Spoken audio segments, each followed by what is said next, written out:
ಗರ್ಭಕೋಶ ತೆಗ್ಸಿ 22 ವರ್ಷ ಆಯ್ತು. ಓಕೆ.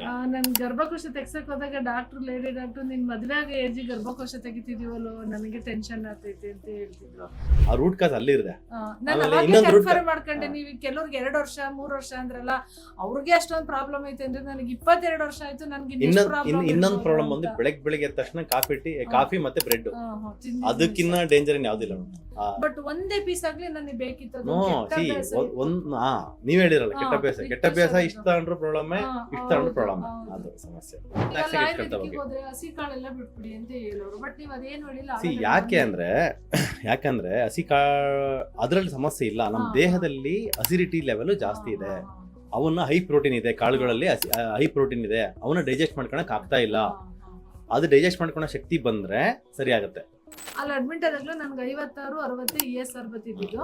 ಬಟ್ ನಿಮ್ ಟ್ರೀಟ್ಮೆಂಟ್ ತಗೊಳಕ್ಕಿಂತ ಮುಂಚೆನೆ ಒಂದ್ಸಲ ಬ್ಲಡ್ ಟೆಸ್ಟ್ ಮಾಡಿಸ್ತಿ. ಈಗ ನೀವ್ ಹೇಳಿದ್ರಲ್ಲ, ಅದು ಫುಡ್ ಎಲ್ಲ ಸ್ವಲ್ಪ ಡಯಟ್ ಮಾಡೋದಕ್ಕೆ 24-25 ESR ಬಂದಿದೆ. ಅದೊಂದು ಸ್ವಲ್ಪ ಅದೇ ಕೆಲವೆಲ್ಲ ಬಿಟ್ಬಿಟ್ಟೆ. ಕಾಫಿ ಟೀ ಅಂತ ಟಚೇ ಮಾಡಿಲ್ಲ ಬಿಡಿ. ಹೈಯೆಸ್ಟ್ ಇನ್ಫ್ಲಮೇಟರಿ ಫುಡ್ ಮೈದಾ.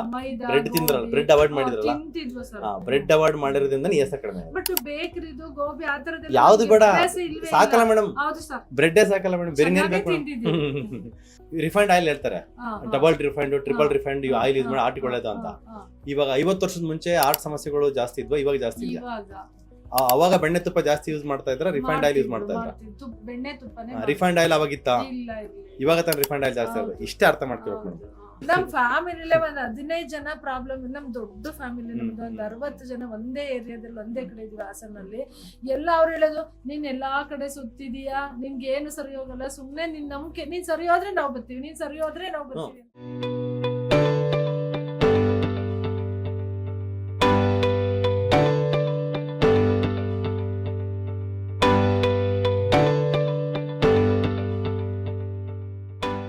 ಎಲ್ಲಿಂದ ಬಂದ್ರಿ? ಸರ್ ನನ್ ಗರ್ಭಕೋಶ ತೆಗ್ಸಿ 22 ವರ್ಷ ಆಯ್ತು. ನನ್ ಗರ್ಭಕೋಶ ತೆಗ್ಸಕ್ ಹೋದಾಗ ಲೇಡಿ ಡಾಕ್ಟರ್ ನಿನ್ ಮದ್ವೆ ಆಗ ಏಜಿ ಗರ್ಭಕೋಶ ತೆಗಿತಿದೀವಲ್ಲೋ ನನಗೆ ಟೆನ್ಷನ್ ಆಗ್ತೈತೆ ಅಂತ ಹೇಳ್ತಿದ್ರು. ನಾನು ವಿಧಿ ಇರ್ಲಿಲ್ಲ, ತೆಗಿಸ್ಲೇಬೇಕಿತ್ತು. ಗರ್ಭಕೋಶ ಹೊರಗೆ ಬಂದ್ಬಿಟ್ಟು ಇನ್ಫೆಕ್ಷನ್ ಆಗೋದು ಸಿಕ್ಕಾಬಿಟ್ಟೆ. ಅದಾ ಸ್ವಲ್ಪ ದಿವಸಕ್ಕೆ ನಂಗೆ ನೋವು ಶುರು ಆಯ್ತು. ಅಲ್ಲೆಲ್ಲಾ ಕಡೆ ತೋರಿಸಿದ್ರು ಬರೀ ಇಂಜೆಕ್ಷನ್, ನೋವಿಂದು. ಅದು ತಡಿಯಕ್ ಆಗ್ಲಿಲ್ಲ ಅಂದ್ರೆ ಏನ್ ಮಾಡೋದು, ಸ್ಟೆರಾಯ್ಡ್ ಕೊಡೋದು. ಅದು ಕೊಟ್ಟಾಗ 4 ದಿವಸ ಕಡಿಮೆ ಆಗಿರೋದು, ಮತ್ತೆ ಅದೇ ತರ ಆಗೋದು, ಕಡಿಮೆನೇ ಆಗಿರ್ಲಿಲ್ಲ. ನಾನು ಅದು ನಿಮ್ ಯೂಟ್ಯೂಬಲ್ಲಿ ನೋಡಿ ಟ್ರೈ ಬಿಡುತ್ತಾ ಅದು ಗೊತ್ತಿಲ್ಲ, ಟ್ರೈ ಮಾಡೋಣ ಅಂತ ಸುಮ್ಮನಿರಕ್ಕೂ ಆಗಲ್ವಲ್ಲ ಅನ್ಕೊಂಡು ಈ ಸಲ ಬಂದಿದ್ದು. ಇದಕ್ಕೆ ಬಂದಿದ್ದು ಫಸ್ಟ್ ಟೈಮ್ ಬಂದು ಸುಮ್ಮನೆ ಕೇಳ್ಕೊಂಡು ಸ್ವಲ್ಪ ಬರೀ ಉರಿ ಕಡಿಮೆ ಆಗಿದೆ. ನೋವೆಲ್ಲ ಮಾತ್ರ ಇನ್ನೂ ಹಂಗೆ ಇತ್ತು. ಮಲಗಿದ ಎದ್ದಾಗಂತೂ 2 ಹೆಜ್ಜೆ ಇಡಕ್ಕಾಗಲ್ಲ. ಇವಾಗ ನಾವೇನ್ ಮಾಡ್ಬೇಕನ್ನ ನಿಧಾನಕ್ಕೆ ರೀಕನ್ಸ್ಟ್ರಕ್ಷನ್ ಮಾಡ್ತಾ ಹೋಗ್ಬೇಕು. ರೀಕರೆಕ್ಷನ್, ರೀಜನರೇಷನ್ ಮಾಡೋದಕ್ಕೆ ಸಪೋರ್ಟ್ ಮಾಡ್ತಕ್ಕಂಥ ಎನ್ವಿರಾನ್ಮೆಂಟ್ ಕ್ರಿಯೇಟ್ ಮಾಡಬೇಕು. ಹಾರ್ಮೋನ್ಸ್ ನಾರ್ಮಲ್ ಆಗಬೇಕು ದೇಹದಲ್ಲಿ. ಹಾರ್ಮೋನ್ಸ್ ನಾರ್ಮಲ್ ಅದಕ್ಕೆ ಅಯೋಡಿನ್ ಡ್ರಾಪ್ಸ್, ಮತ್ತೆ ಸ್ವಲ್ಪ ಚೆನ್ನಾಗಿರ್ತಕ್ಕಂಥ ಸಪ್ಲಿಮೆಂಟೇಷನ್ಸ್, ಮತ್ತೆ ಹೈ ಪ್ರೋಟೀನ್ ಡಯಟ್ ಅದೆಲ್ಲ ಕೊಡ್ತೀನಿ. ಅದೇ ತರ ಫಾಲೋ ಮಾಡ್ತಾ ಹೋಗಿ.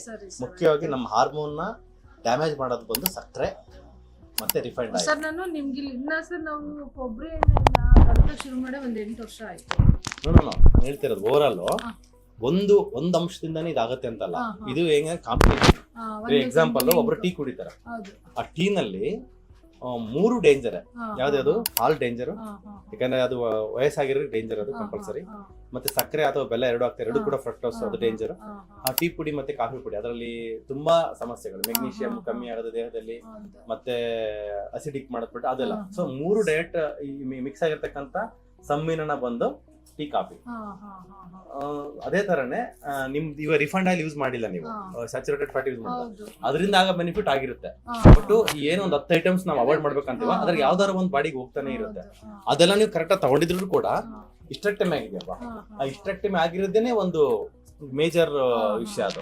ಸೊ ಅದನ್ನು ಕೂಡ ಅದನ್ನು ಸರಿ ಮಾಡೋದಕ್ಕೆ ಸಪೋರ್ಟ್ಫುಲ್ ಆಗಿ ಇವತ್ತೇನೋ ಡಾಕ್ಯುಮೆಂಟ್ ಲೈಕ್ ಮೆಡಿಕೇಶನ್ಸ್ ಡಯಟ್ನ ಕರೆಕ್ಟಾಗಿ ಫಾಲೋ ಮಾಡಿ. ಮತ್ತೆ ಅದು ಏನು ಇದು ಹಾರ್ಮೋನ್ ಇಂಬ್ಯಾಲೆನ್ಸ್ ಕರೆಕ್ಷನ್ ಮಾಡೋದಕ್ಕೆ ನಾನು IV ಡ್ರಿಪ್ ಕೊಡ್ತಾ ಹೋಗ್ತೀನಿ. ಸ್ವಲ್ಪ ರಿಪೀಟೆಡ್ ಆಗಿ ಮಲ್ಟಿವಿಟಮಿನ್, ಮಲ್ಟಿಮಿನರಲ್ಸ್. ಸರ್ ಬೆಳಗ್ಗೆ ಎದ್ದ ತಕ್ಷಣ ಕಾಫಿನಾಗ್ಲಿ ಟೀ ಕುಡಿತಿರ್ಲಿಲ್ಲ, ಕಾಫಿ ಅಥವಾ ಹಾಲು, ಅದು 1 ಪೀಸ್ ಬ್ರೆಡ್ ಬೇಕಿತ್ತು, ಇಲ್ಲ 1 ಬಿಸ್ಕೆಟ್. ಅದಿಲ್ಲದೆ ನಾವು ಡೋರೇ ತೆಗಿತಿರ್ಲಿಲ್ಲ. ಈಗ ನಿಮ್ದು ವಿಡಿಯೋ ನೋಡಿದ್ಮೇಲೆ ನಾನು ಇಲ್ಲಿ ಬರೋಷ್ಟೊಳಗೆ ಬಿಟ್ಟು 3 ತಿಂಗಳು ಆಗಿತ್ತು. ಬಿಟ್ಟೆ 3 ತಿಂಗಳಾಗಿತ್ತು ಕಾಫಿ ಟೀ. ನೀವ್ ಏನ್ ತಿನ್ಬೇಡಿ ಅಂತ ಹೇಳ್ತಿದ್ರೆ ಅದೆಲ್ಲ ಬಿಟ್ಟೆ ನನ್ 3 ತಿಂಗಳು ಕಂಪ್ಲೀಟ್ ಆಗಿತ್ತು. ಅದಾದ್ಮೇಲೆ ಅದೇ ಸ್ವಲ್ಪ ಪರವಾಗಿಲ್ಲ, ಸ್ವಲ್ಪ ಉರಿ ನೋಡೋಣ. ಕಮ್ಮಿ ಅದೇ ಆಗಿದೆ. ನಮಗೆ ಹೆಂಗ್ ಗೊತ್ತಾ, ಇಷ್ಟಕ್ಕೆ ಆಗಿರ್ತಕ್ಕಂಥ ಹೆಣ್ಮಕ್ಳಿಗೆ 5% ರಿಸಲ್ಟ್ ಬಂದ್ರೆ ಸಾಕು ಒಂದು ದಿವಸಕ್ಕೆ ಅಷ್ಟೇ. ನಿಧಾನಕ್ಕೆ ಇಂಪ್ರೂವ್ಮೆಂಟ್ ಆಗ್ತಾ ಮಲಿಕೊಂಡ್ರು ಹೌದು. ಹಿಂಗ್ ಮಲಿಕೊಂಡ್ರೆ ಈ ಪೋರ್ಷನ್ ನೋವು, ಹಿಂಗ್ ಮಲಿಕೊಂಡ್ರೆ ನೀವು ಕರೆಕ್ಟ್ ಆಗಿ ಹೇಳಿದ್ರಿ. ನಾವು ಪೇಷಂಟ್ಸ್ ಗಳಿಗೆ ಹೇಳ್ತೀವಲ್ಲ, ಈಗ ಬೈಕಲ್ಲಿ ಓಡಾಡೋರು ಕಾರಲ್ಲಿ ಓಡಾಡಿದ್ರೆ ನೋವು ಕಡಿಮೆ ಆಗುತ್ತಂತಾರೆ, ಅದು ದೊಡ್ಡ ಮಿಥ್ಯ. ಆಮೇಲೆ ಬೆಲ್ಟ್ ಹಾಕೊಂಡ್ರೆ ನೋವು ಕಡಿಮೆ ಆಗುತ್ತೆ ಅಂತಾರೆ, ಬೆಲ್ಟ್ ಹಾಕೊಳ್ಳೋದು ಇದಲ್ಲ. ಆಮೇಲೆ ಹಾಸಿಗೆ ತುಂಬಾ ಮೆತ್ತಗಿರೋದು ಅಥವಾ ತುಂಬಾ ಹಾರ್ಡ್ ಆಗಿರೋದು ಅದನ್ನೂ ಅಷ್ಟು ಸಮಸ್ಯೆ ಅಲ್ಲ. ನಮ್ಮ ದೇಹದ ಒಳಗಡೆ ಎಷ್ಟು ಸ್ಟ್ರೆಂತ್ ಇದೆ, ಬೋನ್ಸ್ ಎಷ್ಟು ಗಟ್ಟಿದೆ ಅನ್ನೋದ್ರ ಮೇಲೆ. ಇವಾಗ ಯೂಶಲಿ ಚಾಪೆ ಮೇಲೆ ಮಲ್ಕೊಂಡ್ರಿಗೆ ಮೆತ್ತಗಿರೋ ಹಾಸಿಗೆ ತಗೊಳ್ಳಿ, ಆರ್ಥೋಪೆಡಿಕ್ ಮ್ಯಾಟ್ರೆಸ್ ತಗೊಳ್ಳಿ ಅಂತ ಹೇಳ್ತಾರೆ. ಆರ್ಥೋಪೆಡಿಕ್ ಮ್ಯಾಟ್ರೆಸ್ ತಗೊಂಡು ನೋವು ಕಡಿಮೆ ಆಗ್ಬೇಕಲ್ವಾ? ಇವಾಗ ನಿಮಗೆ ಚೆನ್ನಾಗಿರೋ ಮೆತ್ಕಿರೋದೆ ಹಾರ್ಡ್ಲಿ ಅದು ಕಾಸ್ಟ್ ನೋಡಿದ್ರೆ more than 5,000 to 10,000 rupees ಮೇಲೆ ಇರುತ್ತೆ ಮ್ಯಾಟ್ರೆಸ್. ಸರ್ ಅದು ಯಾವ್ದೋ ಒಂದು ಮ್ಯಾಟ್ ಮೇಲೆ ಮಲಿಕೊಂಡ್ರೆ ಸುಮ್ನೆ ಬೆವರ್ತೀವಿ ಅಷ್ಟೇ, ಅದಕ್ಕೆ 90,000 ರೂಪಾಯಿ ಸರ್ ಅದು ಮ್ಯಾಟ್. ಅದನ್ನೂ ತಗೊಂಡಿದ್ವಿ, ಅದು ಏನು ಯೂಸ್ ಆಗ್ಲಿಲ್ಲ. ಆಯುರ್ವೇದಿಕ್ ಹೋಗಿ 15 ದಿವಸ ಅಡ್ಮಿಟ್ ಆಗ್ತೀವಿ. ಅಲ್ಲಿ ಅಡ್ಮಿಟ್ ಆದಾಗಲೂ ನನ್ಗೆ 56-60 ESR ಬರ್ತಿದ್ದು. ಬಟ್ ನಿಮ್ ಟ್ರೀಟ್ಮೆಂಟ್ ತಗೊಳಕ್ಕಿಂತ ಮುಂಚೆನೆ ಒಂದ್ಸಲ ಬ್ಲಡ್ ಟೆಸ್ಟ್ ಮಾಡಿಸ್ತೀವಿ. ಈಗ ನೀವು ಹೇಳಿದ್ರಲ್ಲ, ಅದು ಫುಡ್ ಎಲ್ಲ ಸ್ವಲ್ಪ ಡಯಟ್ ಮಾಡೋದಕ್ಕೆ 24-25 ESR ಬಂದಿದೆ. ಅದೊಂದು ಸ್ವಲ್ಪ ಬಂದಿದೆ. ಅದೇ ಕೆಲವೆಲ್ಲ ಬಿಟ್ಬಿಟ್ಟೆ, ಕಾಫಿ ಟೀ ಅಂತ ಟಚ್ ಮಾಡಿಲ್ಲ ಬಿಡಿ. ಹೈಯೆಸ್ಟ್ ಇನ್ಫ್ಲಮೇಟರಿ ಫುಡ್ ಮೈದಾ. ಬ್ರೆಡ್ ತಿಂದ್ರಲ್ಲ, ಬ್ರೆಡ್ ಅವಾಯ್ಡ್ ಮಾಡಿದ್ರಲ್ಲ, ತಿಂತಿದ್ವು ಸರ್. ಬ್ರೆಡ್ ಅವಾಯ್ಡ್ ಮಾಡಿರೋದ್ರಿಂದ ESR ಕಡಿಮೆ. ಬಟ್ ಬೇಕರಿದು ಗೋಬಿ ಆ ತರದೆಲ್ಲ ಯಾವ್ದು ಬೇಡ, ಸಾಕಲ್ಲ ಮೇಡಮ್. ಹೌದು ಸರ್, ಬ್ರೆಡ್ ಸಾಕಲ್ಲ ಮೇಡಮ್, ಬೇರೆ ಏನ್ ಬೇಕು? ಬ್ರೆಡ್ ಸಾಕು. ಆಮೇಲೆ ಬೆಳಗ್ಗೆ ಎದ್ದ ತಕ್ಷಣ ಹಾಲು ಹೊಟ್ಟೆ ಕಾಫಿ ಹೋಗ್ಬಿಡುತ್ತಲ್ವಾ, ಅದೇನು ಕಂಟ್ರೋಲ್. ಆಯುರ್ವೇದಿಕ್ ಅಲ್ಲೆಲ್ಲ ಹೋದ್ರೆ ಹಾಲು ಕುಡಿದ್ರೆ ಬೋನ್ ಸ್ಟ್ರೆಂತ್ ಆಗ್ಬೇಕು ಅಂತಾರಲ್ಲ ಸರ್, ಮತ್ತೆ ಏನ್ ನಂಬಬೇಕು ಏನ್ ನಂಬರ್? ಏನ್ ಗೊತ್ತಾ ಮೇಡಮ್, ಆಯುರ್ವೇದಿಕ್ ಸೈನ್ಸ್ ಒರಿಜಿನಲ್ ಸೈನ್ಸೇ ಅದು. ಬಟ್ ನಾವೇನ್ ಮಾಡಿದ್ವಿ, ನಮ್ಮಲ್ಲೂ ಕೂಡ ಆಯುರ್ವೇದಿಕ್ ಟ್ರೀಟ್ಮೆಂಟ್ ಕೊಡ್ತೀವಿ, 20% ಇಂಟಿಗ್ರೇಟ್ ಮಾಡ್ತೀವಿ ನಾವು. ಬಟ್ ಹಾಲಿಗೆ ಮಿಕ್ಸ್ಡ್ ಒಪಿನಿಯನ್ ಇದೆ. ಬಟ್ 99% ಡೇಂಜರ್ ಹಾಲು. ಎರಡು ರೀತಿ. ಒಂದು ಅದು ಇವಾಗ A1 like casein protein A1 milk danger. A2 milk ತಗೊಂಡ್ರು ಕೂಡ, ನಾಟಿ ಹಸು ಅಥವಾ ಎಮ್ಮೆ ಅದ್ರದ್ದು A2 ಮಿಲ್ಕ್ ಏನು ಯೂಸ್ ಮಾಡಿದ್ರೆ ನ್ಯಾಚುರಲ್ ಆಗಿರ್ತಕ್ಕಂಥದ್ದು, ಅದನ್ನ ಡೈಜೆಸ್ಟ್ ಮಾಡೋದಕ್ಕೆ ದೇಹದಲ್ಲಿ, ಮನುಷ್ಯನ ದೇಹದಲ್ಲಿ ಹಾರ್ಮೋನ್ಸ್ ಇರುತ್ತಲ್ಲ, ಹಾರ್ಮೋನ್ಸ್ ಎಂಜೈಮ್ಸ್ ಇರುತ್ತಲ್ಲ, ಎಂಜೈಮ್ಸ್ ಆಲ್ರೆಡಿ ಡ್ಯಾಮೇಜ್ ಆಗಿರುತ್ತೆ, ಲೈಕ್ ರಿಸ್ಟ್ರಿಕ್ಟ್ ಆಗಿರುತ್ತೆ. ಒಂದು 5 ವರ್ಷದವರೆಗೂ ಎಂಜೈಮ್ ಇರುತ್ತೆ. ಮಗು ಒಂದು ದೊಡ್ಡದು ಬೆಳೆದು ಇದು ಮಾಡುತ್ತೆ, ತಾಯಿ ಅಲ್ಲಿ ಡೈಜೆಸ್ಟ್ ಮಾಡ್ತಾರೆ. ಆಮೇಲೆ ತಾಯಿಗೂ ಅಲ್ಲಿ ಸ್ಟಾಪ್ ಆಗುತ್ತೆ, ಮಗುನು ಸ್ವಲ್ಪ ದೊಡ್ಡದಾಗುತ್ತೆ, ಯಾಕಂದ್ರೆ ಸ್ವಲ್ಪ ಹೊರಗಡೆ ಇರ್ತಕ್ಕಂಥ ಅನ್ನ ಮುದ್ದೆ ಎಲ್ಲ ತಿನ್ನಕ್ ಸ್ಟಾರ್ಟ್ ಮಾಡುತ್ತೆ. ಸೊ ಹಂಗಾಗಿ ಹಿಂಗಿರುವಾಗ ಅದು ಎಂಜೈಮ್ಸ್ ಎಲ್ಲ ಹೋಗಿರುತ್ತೆ. ಆಲ್ರೆಡಿ ನಾವು ಆ ಮಿಲ್ಕ್ ನ ತಗೊಂಡ್ರೆ ನಮ್ಮ ದೇಹಕ್ಕೆ ಏನಾಗುತ್ತೆ, ಅದು ಡ್ಯಾಮೇಜ್ ಮಾಡಕ್ ಸ್ಟಾರ್ಟ್ ಮಾಡುತ್ತೆ. ಒಳಗಡೆ ಗಟ್ನ ಡ್ಯಾಮೇಜ್ ಮಾಡುತ್ತೆ. ನಮಗೆ ಅದು ಸಿಂಪ್ಟಮ್ಸ್ ಕಾಣದೇ ಇರಬಹುದು, ಲ್ಯಾಕ್ಟೋಸ್ ಇಂಟಾಲರೆನ್ಸ್ ಅಥವಾ ಬ್ಲೋಟಿಂಗ್ ಆಗದೇ ಇರಬಹುದು, ಬಟ್ ಒಳಗಡೆ ಅದು ಮೈಕ್ರೋ ಲೆವೆಲ್ ಡ್ಯಾಮೇಜ್ ಮಾಡುತ್ತೆ. ಒಂದು. ಇನ್ನೊಂದು, ಈ ಹಾಲಿಂದ ಬಂದಿರತಕ್ಕಂತ ಬೆಣ್ಣೆ, ತುಪ್ಪ ಅವು ನಿಮ್ಗೆ ಶ್ರೇಷ್ಠ. ಲ್ಯಾಕ್ಟೋಸ್ ಕನ್ವರ್ಟ್ ಆಗ್ಬಿಡುತ್ತೆ ಮೊಸರು ಮಾಡಿದ್ಮೇಲೆ. ಸೊ ಅದು ಶ್ರೇಷ್ಠ, ಅದನ್ನ ತಗೊಳ್ಳಿ. ಮೊಸರು ತಿನ್ಬಹುದಾ? ಮೊಸರು ತಿನ್ಬಹುದು, ಆಸ್ ಎ ಸಪರೇಟ್ ಮೀಲ್ ಅಲ್ಲಿ ತಗೊಳ್ಳಿ. ಅಂದ್ರೆ ನಾವು ಅನ್ನ ಜೊತೆ ತಿನ್ಬಾರ್ದು ಮೊಸರು, ಆಸ್ ಎ ಸಪರೇಟ್ ಮೀಲ್ ಅಲ್ಲಿ. ನೋಡಿ, ಅದೇ ಕೆಟ್ಟ ಅಭ್ಯಾಸ. ಸಪರೇಟ್ ತಿನ್ನಕ್ ಇಷ್ಟ ಆಗಲ್ಲ, ಅನ್ನ ಜೊತೆ ತಿಂದ್ರೆ ಮಾತ್ರ ಸಮಾಧಾನ. ಮಜ್ಜಿಗೆ ಅನ್ನ ತಿನ್ಬಹುದಾ? ಮಜ್ಜಿಗೆ ಅನ್ನ ಖಂಡಿತವಾಗ್ಲೂ ತಿನ್ಬಹುದು. ಮಜ್ಜಿಗೆ ಅನ್ನ ತಿನ್ಬಹುದು, ಬೆಣ್ಣೆ ತುಪ್ಪ ತಿನ್ಬಹುದು. ಬೆಣ್ಣೆ ತುಪ್ಪ ಚೆನ್ನಾಗೇ ತಿನ್ನಿ. ಆಯುರ್ವೇದದಲ್ಲಿ ಅದೇ ನೀವ್ ಹೇಳಿದ್ರೆ, ನಿಮ್ ಪ್ರಶ್ನೆ ಕೇಳಿದ್ರಲ್ಲ, ಆಯುರ್ವೇದದಲ್ಲಿ ಹಿಂಗ್ ಹೇಳ್ತಾರೆ ಹಿಂಗಂತ. ಅದಕ್ಕೆ ಆಯುರ್ವೇದದಲ್ಲಿ ಹೇಳ್ತಕ್ಕಂತ ಮಿಲ್ಕ್ ಅದನ್ನ ತಗೊಂಡು ಅಭ್ಯಾಸ ಮಾಡ್ಕೊಂಡು ಬಾಡಿನ ಹಾಳು ಮಾಡ್ಕೊಳಕ್ಕಿಂತ ಆಯುರ್ವೇದದಲ್ಲಿ ಇನ್ನೊಂದು ಹೇಳ್ತಾರೆ, ಶ್ರೇಷ್ಠ ತುಪ್ಪ ಶ್ರೇಷ್ಠ ಅಂತ ಹೇಳ್ತಾರೆ. ಸೊ ಅದನ್ನ ಹಿಡಿದು ಬಿಡೋಣ ನಾವು. ಅದನ್ನ ಹಿಡಿದ್ಬಿಟ್ಟು ತುಪ್ಪ ಬೆಣ್ಣೆ ಚೆನ್ನಾಗಿ ತಿನ್ನಿ. ಅದರಿಂದ ಆಕ್ಚುಲಿ ನಿಮ್ಗೆ ಜಾಸ್ತಿನೇ ಬೇಕು. ಮೈಯಲ್ಲಿ ಜಿಡ್ಡಿನಂಶ ಜಾಸ್ತಿ ಇದ್ದಷ್ಟು ನಿಮ್ಮ ಹಾರ್ಮೋನ್ಸ್ ಕರೆಕ್ಟ್ ಜಾಸ್ತಿ ಆಗಕ್ ಚಾನ್ಸೇ ಇಲ್ಲ. ಎಕ್ಸಾಂಪಲ್ ಇವಾಗ ರಿಪೋರ್ಟ್ ಬಂದಿದೆಯಲ್ಲ, ಎಷ್ಟು ಬಂದಿದೆ ನೋಡಿ. ಈಗ ಹಾರ್ಟ್ ಪೇಷಂಟ್ ಗೆ ತುಪ್ಪ ಕೊಡಬಾರ್ದು ಅಂತ ಹೇಳ್ತಾರಲ್ವಾ? ಹಾರ್ಟ್ ಪೇಷಂಟ್ ಏನ್ ಕೊಡೋದಾರ? ತುಪ್ಪ ಮತ್ತೆ ಅದೇ ಏನ್ ಕೊಡೋದಾರ? ಒಗ್ಗರಣೆ ಹಾಕ್ತಿರಲ್ಲ, ಏನ್ ಹಾಕ್ತಿ? ಯಾವ ಎಣ್ಣೆ ಹಾಕ್ತಾರೆ? ಅಲ್ಲ, ಕೊಬ್ಬರಿ ಎಣ್ಣೆ ಹಾಕೊಳ್ಳಿ. ಕೊಬ್ಬರಿ ಎಣ್ಣೆ ಬಂದು ಸ್ಯಾಚುರೇಟೆಡ್ ಫ್ಯಾಟ್, ತುಪ್ಪನೂ ಸ್ಯಾಚುರೇಟೆಡ್ ಫ್ಯಾಟ್, ಬೆಣ್ಣೆನೂ ಸ್ಯಾಚುರೇಟೆಡ್ ಫ್ಯಾಟ್. ರಿಫೈಂಡ್ ಆಯಿಲ್ ಹೇಳ್ತಾರೆ, double refined, triple refined oil use ಮಾಡಿ ಆರ್ಟಿಗೆ ಒಳ್ಳೇದು ಅಂತ. ಇವಾಗ 50 ವರ್ಷದ ಮುಂಚೆ ಹಾರ್ಟ್ ಸಮಸ್ಯೆಗಳು ಜಾಸ್ತಿ ಇದ್ವಾ? ಇವಾಗ ಜಾಸ್ತಿ ಇದೆ. ಅವಾಗ ಬೆಣ್ಣೆ ತುಪ್ಪ ಜಾಸ್ತಿ ಯೂಸ್ ಮಾಡ್ತಾ ಇದ್ರ, ರಿಫೈಂಡ್ ಆಯಿಲ್ ಯೂಸ್ ಮಾಡ್ತಾ ಇದ್ರ? ರಿಫೈಂಡ್ ಆಯಿಲ್ ಅವಾಗಿತ್ತ? ಇವಾಗ ತಾನು ರಿಫೈಂಡ್ ಆಯಿಲ್ ಜಾಸ್ತಿ ಆಗಿದೆ. ಇಷ್ಟೇ ಅರ್ಥ ಮಾಡ್ಕೋಬೇಕು ನೋಡಿ. ಆಕ್ಚುಲಿ ರಿಫೈಂಡ್ ಆಯಿಲ್, ಈಗ ರಿಫೈಂಡ್ ಆಯಿಲ್ ಅಂದ್ರೆ ನಾವೇ ಗಾಣದಿಂದ ತೆಗೆಸ್ಕೊಂಡ್ರೆ ಅದು ಬೇಡ. ಏನಂದ್ರೆ ನಮ್ಗೆ ಆ ಕೆಮಿಕಲ್ ಕಾಂಪೋಸಿಷನ್ ಮುಖ್ಯ. ಸನ್ಫ್ಲವರ್ ಪ್ಲಸ್ ಇವೆಲ್ಲ ಗ್ರೌಂಡ್ನಟ್ ಆಯಿಲ್ ಎಲ್ಲ ಬರುತ್ತೆ. ಅದೆಲ್ಲದಕ್ಕಿಂತ ಮುಖ್ಯವಾಗಿ ಸ್ಯಾಚುರೇಟೆಡ್ ಫ್ಯಾಟ್, ಕೊಬ್ಬರಿ ಎಣ್ಣೆ, ಎಳ್ಳೆಣ್ಣೆ, ಬೆಣ್ಣೆ, ತುಪ್ಪ ಇವನ್ನ ನಾವು ಯೂಸ್ ಮಾಡೋದು. ಎಳ್ಳು ಅಂದ್ರೆ ಯಾವ ಎಳ್ಳು ಸರ್? ಕರಿ ಎಳ್ಳು. ಅದೇ ಇದು ಬ್ಲಾಕ್ ಬರುತ್ತಲ್ಲ ಸರ್, ಅದನ್ನ ನಾನು ರಾತ್ರಿ ಹೊತ್ತು ನೆನೆಸ್ಬಿಟ್ಟು ಬೆಳಗ್ಗೆ ಎದ್ದು ಜ್ಯೂಸ್ ಮಾಡ್ಕೊಂಡು ಕುಡಿಬಹುದಾ? ಎಳ್ಳು ಮತ್ತೆ ಇದು ದ್ರಾಕ್ಷಿ, ಬಾದಾಮಿ, ದ್ರಾಕ್ಷಿ ಬೇಡ, ಡ್ರೈ ನಟ್ಸ್ ತಗೊಳ್ಳಿ, ಡ್ರೈ ಫ್ರೂಟ್ಸ್ ಬೇಡ. ಹೌದಾ ಡ್ರೈ ನಟ್ಸ್ ಸೀಡ್ಸ್ ಎಲ್ಲ ಮಿಕ್ಸ್ ಮಾಡ್ಕೊಂಡು ತಗೊಳ್ಳಿ. ಶೇಕ್ ಮಾಡ್ಕೊಂಡ್ಬಿಟ್ಟು ಕಡಲೆ ಬೀಜ ಎಸ್ ಶೇಕ್ ಮಾಡ್ಕೊಂಡು ಕಡಲೆ ಬೀಜನು ಎಸ್ ಖಂಡಿತ ನೆನೆ ಹಾಕೊಂಡ್ಬಿಟ್ಟು ನಾನು ಸ್ವಲ್ಪ ಪ್ರೋಟೋಕಾಲ್ ಚೇಂಜ್ ಮಾಡ್ಕೊಡ್ತೀನಿ ಇವತ್ತು. ನೀವು ಮಾರ್ನಿಂಗ್ ತಗೊಳಕ್ಕಿಂತ ಮಾರ್ನಿಂಗ್ ಜ್ಯೂಸ್ಗಳು ಹೇಳ್ಬಿಟ್ಟು ಕೊಬ್ಬರಿನೇ ಕುಡಿಸ್ಬಿಟ್ಟು ಮಧ್ಯಾಹ್ನ ಕಾರ್ಬ್ಸ್ ಹೇಳ್ಬಿಟ್ಟು ನೈಟ್ಗೆ ಹೇಳ್ತೀನಿ ಸಾಯಂಕಾಲ 7 ಗಂಟೆಗೆ ಡಿನ್ನರ್ ತರ ತಗೊಳ್ಳಿ. ಆ ತರ ಮಾಡಿ. ಸೊ ಕರೆಕ್ಟ್ ಪ್ರೋಟೋಕಾಲ್ ಸ್ಟಾರ್ಟ್ ಮಾಡ್ಕೊಡ್ತೀನಿ. ನೀವು ಅಷ್ಟು ದಿನ ನಂಬಿಕೆಯಿಂದ ಬಂದಿದ್ದೀರಾ. ಸರ್ ನಂಬಿಕೆ ಇಲ್ಲ, ನಾನು ಅದು ಎಷ್ಟು ಜನ ಕೇಳಿದಿನ ಈಗ ನನಗೆ ಮಾಡ್ತಿರೋ ವಿಡಿಯೋ ನನಗೆ ಬೇಕು, ನಾನು ಬೇರೆ ನಮ್ ಫ್ಯಾಮಿಲಿಲೇ ಒಂದ್ 15 ಜನ ಪ್ರಾಬ್ಲಮ್. ನಮ್ ದೊಡ್ಡ ಫ್ಯಾಮಿಲಿ, ನಮ್ದು ಒಂದ್ 60 ಜನ ಒಂದೇ ಏರಿಯಾದಲ್ಲಿ ಒಂದೇ ಕಡೆ ಇದೀವಿ ಹಾಸನಲ್ಲಿ. ಎಲ್ಲ ಅವ್ರು ಹೇಳೋದು ನೀನ್ ಎಲ್ಲಾ ಕಡೆ ಸುತ್ತಿದೀಯಾ, ನಿನ್ಗೆ ಏನು ಸರಿ ಹೋಗಲ್ಲ, ಸುಮ್ನೆ ನಿನ್ ನಂಬಿಕೆ, ನೀನ್ ಸರಿ ಹೋದ್ರೆ ನಾವ್ ಬರ್ತೀವಿ, ನೀನ್ ಸರಿ ಹೋದ್ರೆ ನಾವ್ ಬರ್ತೀವಿ ಅಂತ. ಕರೆಕ್ಟ್. ಸಿ ಏನಾಗುತ್ತೆ ಅಂತಂದ್ರೆ ವೈಜ್ಞಾನಿಕವಾಗಿ ಎಲ್ಲರೂ ಟ್ರೀಟ್ಮೆಂಟ್ ಕೂಡ ಟ್ರೈ ಮಾಡಿದ್ದಾರೆ. ಪ್ರಾಬ್ಲಮ್ ಒಂದು ರೂಟ್ ಕಾಸ್ ಅಡ್ರೆಸ್ ಹೇಳೋದು 22 ವರ್ಷ ಆಯ್ತಲ್ವ ನಿಮ್ಗೆ, ಅದು ಗರ್ಭಕೋಶ ತರಿಸಿ ಆ ರೂಟ್ ಕಾಸ್ ಅಲ್ಲಿ ಇದೆ. ಕನ್ಫರ್ಮ್ ಮಾಡ್ಕೊಂಡೆ, ನೀವು ಕೆಲವ್ರಿಗೆ 2 ವರ್ಷ 3 ವರ್ಷ ಅಂದ್ರಲ್ಲ, ಅವ್ರಿಗೆ ಅಷ್ಟೊಂದು ಪ್ರಾಬ್ಲಮ್ ಐತೆ ಅಂದ್ರೆ ನನಗೆ 22 ವರ್ಷ ಆಯ್ತು. ನನ್ಗೆ ಇನ್ನೊಂದು ಪ್ರಾಬ್ಲಮ್ ಒಂದು ಬೆಳಗ್ಗೆ ಎದ್ದ ತಕ್ಷಣ ಕಾಫಿ ಮತ್ತೆ ಬ್ರೆಡ್, ಅದಕ್ಕಿನ್ನ ಡೇಂಜರ್ ಯಾವ್ದಿಲ್ಲ. ಬಟ್ ಒಂದೇ ಪೀಸ್ ಆಗ್ಲಿ ನನಗೆ ಬೇಕಿತ್ತು. ನೀವ್ ಹೇಳಿರಲ್ಲ ಕೆಟ್ಟ ಅಭ್ಯಾಸ ಇಷ್ಟ ತಗೊಂಡ್ರು ಪ್ರಾಬ್ಲಮ್, ಇಷ್ಟ ತಗೊಂಡ್ರು ಪ್ರಾಬ್ಲಮ್, ಅದು ಸಮಸ್ಯೆ. ಡೋಂಟ್ ವರಿ, ಅದನ್ನ ಇವಾಗ ಫೋಕಸ್ ಮಾಡಕ್ ಟ್ರೈ ಮಾಡೋಣ. ಇದನ್ನೆಲ್ಲ ಇವಾಗ ತುಂಬಾ ಡಯಟ್ ಕರೆಕ್ಷನ್ಸ್ ಮಾಡ್ಬೇಕು, ಹೇಳ್ಕೊಡ್ತಾರೆ. ಅದೇ ಪ್ರೋಟೋಕಾಲ್ ಫಾಲೋ ಮಾಡ್ತಾ ಹೋಗಿ. ವೆರಿ ಅರ್ಜೆಂಟ್ ರಿಸಲ್ಟ್ ಬರಲ್ಲ, ನಿಧಾನಕ್ಕೆ ಬರುತ್ತೆ. ಇವಾಗ 5% ಕಡಿಮೆ ಆಯ್ತಾ, ಇವಾಗ ಕೊಟ್ರೆ 5%, 10% ಹಿಂಗೆ ಕಮ್ಮಿ ಆಗಿದೆ, ನಿಧಾನ ಕಮ್ಮಿ ಆಗ್ತಾ ಇನ್ನು ಎಷ್ಟು ಸಲ ಹೋಗ್ಬೇಕು. ಇನ್ನೆಷ್ಟು ಸರಿ ಅಲ್ಲ, ನನಗೆ ಇನ್ನ 3 ಸರಿ ಮೀಟ್ ಮಾಡಿ. 1 ಮಂತ್ ಸೆಂಟ್ರಲ್ IV ಡ್ರಿಪ್ ಕೊಡ್ತೀನಿ, ಅದು ಹಾಕ್ಸ್ಕೊಂತ ಹೋಗಿ. ಕೆಲವು ಸಪ್ಲಿಮೆಂಟ್ಸ್ ಬರ್ಕೊಡ್ತೀನಿ, ಅದನ್ನ 3 to 6 ಮಂತ್ಸ್. ಅದಕ್ಕೆ ನಮ್ಮ ಮನೆಯವ್ರಿಗೆ ಹೇಳಿದೆ, 2-3 ವರ್ಷ ತೆಗ್ಸಿರೋರಿಗೆ ಅವರು ನಿಧಾನಕ್ಕೆ ಸರಿ ಹೋಗೋದು ಅಂತ ಹೇಳೋರ ಮೇಲೆ ನನಗೆ ಲಾಂಗ್ ಟರ್ಮೇ ತಗೋಬೇಕಾಗುತ್ತೆ, ಸ್ವಲ್ಪ ಸಮಾಧಾನವಾಗಿರಿ ಅದೊಂದು. ಆಮೇಲೆ ನೋಡಿ ಎಷ್ಟೊಂದು ಪಿಗ್ಮೆಂಟೇಶನ್ ಬಂದಿದೆ ನಿಮ್ಗೆ. ನಿಮ್ದು ಸರಿ ಇದು ಕಡಿಮೆ, ಇದ್ರ ಹತ್ರಷ್ಟಿತ್ತು. ಕೊಬ್ಬರಿ ಎಣ್ಣೆ ಮಸಾಜ್ ಮಾಡಿ ಮಾಡಿ ಮಾಡಿ ಈ ಮಟ್ಟಕ್ಕೆ ತಂದಿದ್ದೀನಿ. ತುಂಬಾ ಇತ್ತು ಸರ್, ನೋಡಕ್ಕೆ ಆಗ್ತಿರ್ಲಿಲ್ಲ, ಅಷ್ಟು ಬ್ಲಾಕ್ ಇತ್ತು. ಅದೇ ಇದು ಹಾರ್ಮೋನ್ ಇಂಬ್ಯಾಲೆನ್ಸ್ ಅಷ್ಟು ಜಾಸ್ತಿ ಇದೆ. ಇದು ನಾರ್ಮಲ್ ಸ್ಕಿನ್, ಇದು ತುಂಬಾ ಪಿಗ್ಮೆಂಟೇಶನ್ ಇದೆ. ಈ ಪಿಗ್ಮೆಂಟೇಶನ್ ಎಲ್ಲ ಹೋಗೋದ್ ಬಂದು ರೂಟ್ ಕಾಸ್ ಅಡ್ರೆಸ್ ಆಗುತ್ತಲ್ಲ, ಅಲ್ಲಿ ಹೋಗಕ್ ಸ್ಟಾರ್ಟ್ ಆಗುತ್ತೆ. ಕೊಬ್ಬರೆಣ್ಣೆ ನೀವು ಇದನ್ನ ಜಸ್ಟ್ ಮಸಾಜ್ ಮಾಡಿದ್ರೆ ಎಷ್ಟು ಚೆನ್ನಾಗಿದೆ, ಇನ್ನ ಕುಡಿದ್ರೆ ಎಷ್ಟು ಚೆನ್ನಾಗಿದೆ. 4 ತಿಂಗಳಿಂದ ನೀವು ಹೇಳಿದ್ ಬೆಳಗ್ಗೆ ಅವಾಗ ಮಾಡ್ತಾ ಇದ್ರಾ? ಬಟ್ ಸರ್ ನಾನು 8 ವರ್ಷದಿಂದ ನಾವು ಅದು ಯೂಸ್ ಮಾಡ್ತಾ ಇದ್ರ ಕುಡಿಯಕ್ಕೆ ಈಗ ಸರ್ ನಿಮಗೆ ಇಲ್ಲಿ ಬರ್ಬೇಕು ಅಂತ ಯಾವಾಗ ಟ್ರೈ ಮಾಡಕ್ ಶುರು ಮಾಡಿದೆ, ಅಷ್ಟ್ರೊಳಗೆ ನೀವ್ ಹೇಳಿದ್ರಲ್ಲ, ಬರ ಅಷ್ಟ್ರೊಳಗೆ ಶುರು ಮಾಡಿ ಬಂದ್ರೆ ಫಸ್ಟ್ ವಿಸಿಟ್ ಗೆ ಸ್ವಲ್ಪ ಪರವಾಗಿಲ್ಲ ಅಂತ, ಅಷ್ಟ್ರೊಳಗೆ ನಾನು 2 4 ತಿಂಗಳಾಯ್ತು ಸರ್ ನಾನು ಕೊಬ್ಬರಿ ಎಣ್ಣೆ ಕುಡಿ. ಬಟ್ ನಾವೇ ಓನ್ ಆಗಿ ಮಾಡಿಸ್ತೀವಿ, ಆದ್ರೆ ಕುಡಿಬೇಕು ಅಂತ ಗೊತ್ತಿರ್ಲಿಲ್ಲ. ಅಡಿಗೆಗೆಲ್ಲ ನಾವು ಅದನ್ನೇ ಯೂಸ್ ಮಾಡೋದು. ಇನ್ನೂ ಏನ್ ಮಾಡಿ ಗೊತ್ತಾ, ಅಡಿಗೆಗೆಲ್ಲ ಅದನ್ನ ಯೂಸ್ ಮಾಡಿ. ಕುಡಿಯೋದಕ್ಕೆ ತೆಂಗಿನಕಾಯಿ ಹಸಿಕಾಯಿನಲ್ಲಿ ಹಾಲ್ ಮಾಡ್ಬಿಟ್ಟು ಮಾಡ್ತಾರಲ್ಲ, ಅದನ್ನ ಮಾಡಿಸಿದ್ರೆ ಅದನ್ನ ಕುಡಿ, ಖಾಲಿ ಹೊಟ್ಟೆ ಕುಡಿ. ಅಥವಾ ಅಡಿಗೆಗೆಲ್ಲ ಉಪಯೋಗಿಸ್ಕೊಳಕ್ ಆಗತ್ತ, ಅದನ್ನೇ ಉಪಯೋಗಿಸಿ. ತೆಂಗಿನ ಎಣ್ಣೆ ತೆಗಿಸ್ತೀವಲ್ಲ, ಅದನ್ನ ಕುಡಿಬೇಕು. ಹಾಲಲ್ಲಿ ಹಾಲಂದ್ರೆ ಹಸಿ ತೆಂಗಿನಕಾಯಿ, ಹೌದು ಹಸಿ ತೆಂಗಿನಕಾಯಿ ಒಣಗಿರೋ ಕೊಬ್ಬರಿನಲ್ಲ, ಕೊಬ್ಬರಿದು ಅಡಿಗೆಗೆ ಬಳಸ್ತೀವಿ. ಫಸ್ಟ್ ಕಾಯಿ ಬಿಡಿಸ್ತಿದ್ವು, ಕಾಯಿ ಬಿಡಿಸಿದಾಗ ಅವ್ರ ಏನ್ ಹೇಳಿದ್ರು, ಡಾಕ್ಟರ್ ಕಾಯಿ ಎಣ್ಣೆ ಉಪಯೋಗಿಸ್ಬೇಡಿ ಅಂದ್ರೆ. ನಮ್ಮ ಮನೇಲಿ ಸ್ವಲ್ಪ ಹಾರ್ಟ್ ಪ್ರಾಬ್ಲಮ್ ಇದೆ, 3 ಸಲ ಆಪರೇಷನ್ ಆಗಿದೆ. ಅವ್ರು ಹೇಳಿದ್ರು ಕೊಬ್ಬರಿದು ಉಪಯೋಗಿಸ್ಬೇಡಿ ಅಂತ. ನಾವ್ ಅದು ಅವ್ರ ಮಾತು ಕೇಳಲಿಲ್ಲ ನಾವು. ಬಟ್ ಕಾಯಿ ಎಣ್ಣೆ ಒಳ್ಳೇದು ಅಂತ ಗೊತ್ತಿರ್ಲಿಲ್ಲ. ಕಾಯಿ ಎಣ್ಣೆ ಕುಡಿಯಕ್ಕೆ ಉಪಯೋಗಿಸ್ತೀವಿ. ಕಾಯಿ ಎಣ್ಣೆ ಕುಡಿಯಕ್ಕೆ ಉಪಯೋಗಿಸಿ ಅಡಿಗೆಗೆ ಅದು ಸಿಗುತ್ತೆ ಅಂದ್ರೆ ಅಡಿಗೆಗೆ ಉಪಯೋಗಿಸೋದನ್ನ. ಹೌದಾ?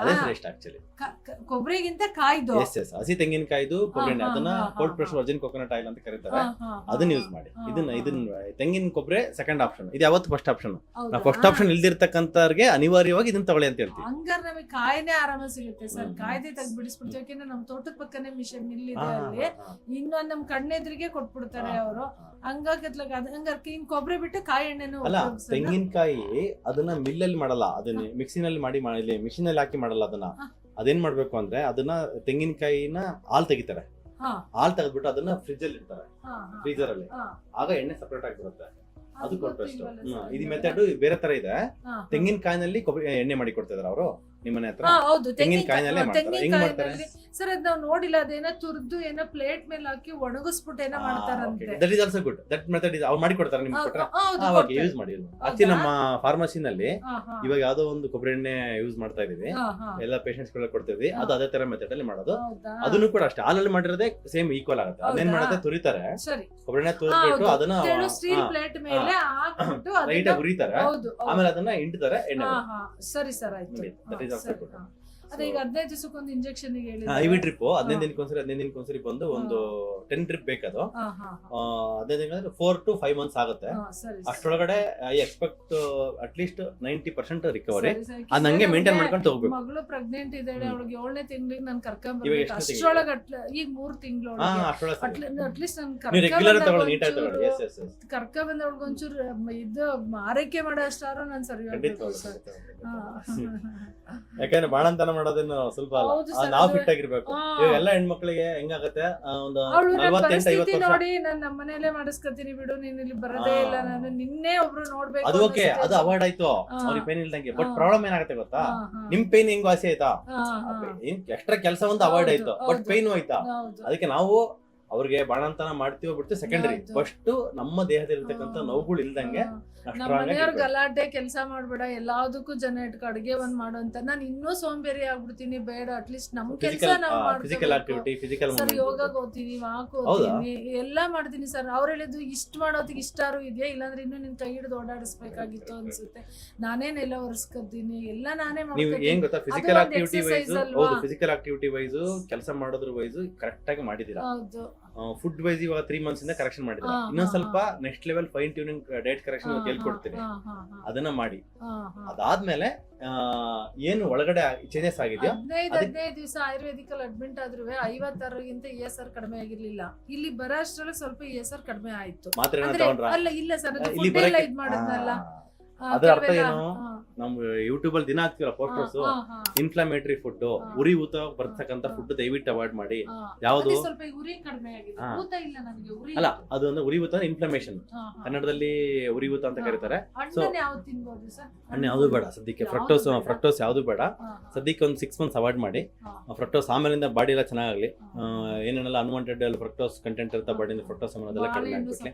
ಯಾವ್ದು ಬೇಡ ಸದ್ಯಕ್ಕೆ. ಓನ್ಲಿ ತರಕಾರಿ, ಸೊಪ್ಪು, ಕಾಳುಗಳು, ಇವನ್ನೇ, ತೆಂಗಿನಕಾಯಿ, ಇದನ್ನೇ ಸ್ನಾಕ್ಸ್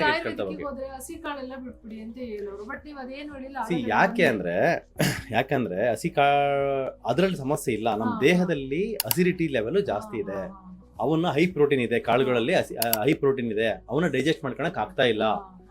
ಅದು ಡೈಜೆಸ್ಟ್ ಮಾಡ್ಕೊಳೋ ಶಕ್ತಿ ಬಂದ್ರೆ ಸರಿ ಆಗುತ್ತೆ. ನನ್ಗೆ ಏನೇ ಫಸ್ಟ್ ಪ್ರಾಬ್ಲಮ್ ಶುರುವಾಯ್ತು ಅಂದ್ರೆ ಫಸ್ಟ್ ಶುರುವಾಗದೆ ಮೂಳೆ ನೋವು, ತಡೆಯಕ್ಕಾಗದಷ್ಟು ಮೂಳೆ ನೋವು. ಆಬ್ವಿಯಸ್ಲಿ ಅಲ್ವಾ, ಯಾಕಂದ್ರೆ ಕಾಲ್ ಇಡಕ್ಕೆ ಆಗಲ್ಲ, ಮಲಗಿದ್ದಾಗ ಕಾಲ್ ನೆಲಕ್ಕಿಡಕ್ಕೆ ಬರೀ ಕಾಲ್ ನೋವು, ಕಾಲಲ್ಲಿ ಇರ್ತಕ್ಕಂಥ ಮೂಳೆ ಅಲ್ಲ, ನಿಮ್ಮ ದೇಹದಲ್ಲಿ ಎಲ್ಲೆಲ್ಲೆಲ್ಲ ಮೂಳೆ ಇದೆ, ಎಲ್ಲ ಕಡೆ ಮುಟ್ಟಂಗಿಲ್ಲ ಸರ್, ಹಿಂಗೆಲ್ಲ ಮುಟ್ಟಂಗೆ. ಕೈಯಲ್ಲಿ ಇರುತ್ತೆ, ಎಳೆ ಮಕ್ಳು ಮಂಡಿ ಟಚ್ ಮಾಡಿದ್ರು ನೋವು, ಫಸ್ಟ್ 1 ವರ್ಷದ ಮಕ್ಳು ಮಂಡಿ ಟಚ್ ಮಾಡಿದ್ರು ನೋವು. ನಿಮ್ದು ಇನ್ನೊಂದು 3 months ಆದ್ಮೇಲೆ ಇನ್ನೊಂದು ವಿಡಿಯೋ ಮಾಡ್ತೀನಿ, ಪೇನ್ ಒಂದು 80% ಕಡಿಮೆ ಆದ್ಮೇಲೆ. ಇವತ್ತು ಆಕ್ಚುಲಿ ಇದು ನಿಮ್ಗೆ ಇಂಟ್ರೊಡಕ್ಷನ್ ವಿಡಿಯೋ.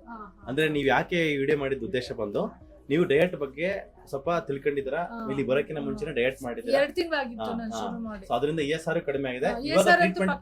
ಇವಾಗ ಟ್ರೀಟ್ಮೆಂಟ್ ನಿಮ್ ಬಾಡಿ ಚೆನ್ನಾಗಿ ಏನಂತೆ ಅಡ್ಜಸ್ಟ್ ಆಗುತ್ತೆ, ಮತ್ತೆ ಅಬ್ಸಾರ್ಪ್ಷನ್ ಕ್ವಾಂಟಿಟಿ ಲೆವೆಲ್ ಜಾಸ್ತಿ ಆಗುತ್ತೆ. ಸೊ ಅದೇ ತರ ಮಾಡ್ತಾ ಹೋಗ್ಬಿಟ್ಟು ಕರೆಕ್ಟ್ ರೆಗ್ಯುಲರ್ ಆಗಿ ಟ್ರೀಟ್ಮೆಂಟ್ ತಗೊಳ್ತಾ ಹೋಗಿ. ಡಯಟ್ ಮಾತ್ರ ಒಂದ್ ಸ್ವಲ್ಪನೂ ಅಮಾರಿಸ್ಬೇಡಿ. ಸರ್ ಅಲ್ಲ ಮದುವೆಗೆ ಹೋಗ್ಬಿಟ್ಟೆ, ಸ್ವಲ್ಪ ಲಾಡ್ ತಿನ್ಬಿಟ್ಟೆ, ಸ್ವಲ್ಪ ಪಾಯಸ ತಿನ್ಬಿಟ್ಟೆ, ಅಲ್ಲ ನಾನು ಹೇಳ್ತಾ ಇರೋದು. ಸ್ವಲ್ಪ ಏನೋ ಮೈದಾದು ಪರಾಟ ಇಟ್ಟಿದ್ರು ತಿನ್ಬಿಟ್ಟೆ, ಐಸ್ ಕ್ರೀಮ್ ತಿನ್ನಲ್ಲ, ಸ್ವೀಟ್ ತಿನ್ನಲ್ಲ, ಸಕ್ಕರೆನೂ ಉಪಯೋಗಿಸಲ್ಲ, ಬೆಲ್ಲ ಇನ್ ಕಾಫಿಗೆ ನಮ್ಮನೆಯವ್ರು ಶುಗರ್ಲೆಸ್ ಕೊಡ್ತಿದ್ನಲ್ಲ, ಶುಗರ್ಲೆಸ್ ಕಾಫಿನೇ ಕೊಡ್. ಬಟ್ ನಂಗೆ ಶುಗರ್, ಥೈರಾಯ್ಡ್, BP, ಶುಗರ್ ಏನಿಲ್ಲ. ಡಯಾಬಿಟಿಕ್ ಇರ್ಬೇಕಂತಿಲ್ಲ. ಏನ್ ಗೊತ್ತಾ ಮೇಡಮ್, ಡಯಾಬಿಟಿಕ್ ಇರ್ಬೇಕಂತಿಲ್ಲ ಶುಗರ್ ಬಿಡೋದಕ್ಕೆ. ಅದು ಡಯಾಬಿಟಿಸ್ ಬರಬಾರ್ದು ಅಂತಾನಿಲ್ಲ. ಡಯಾಬಿಟಿಸ್ ಫ್ಯೂಚರ್ ಅಲ್ಲಿ ಬರುತ್ತೆ, ಹಂಗಾಗಿ ನಾನು ಶುಗರ್ ಬಿಡ್ಬೇಕಲ್ಲ. ಸಕ್ಕರೆ ಹೆಂಗಂದ್ರೆ ನಮ್ಮ ಬಾಡಿನಲ್ಲಿ ಇಮಿಡಿಯೇಟ್ ಆಗಿ ಹಾರ್ಮ್ಫುಲ್ ಆಗಿ ಸ್ಟಾರ್ಟ್ ಆಗುತ್ತೆ.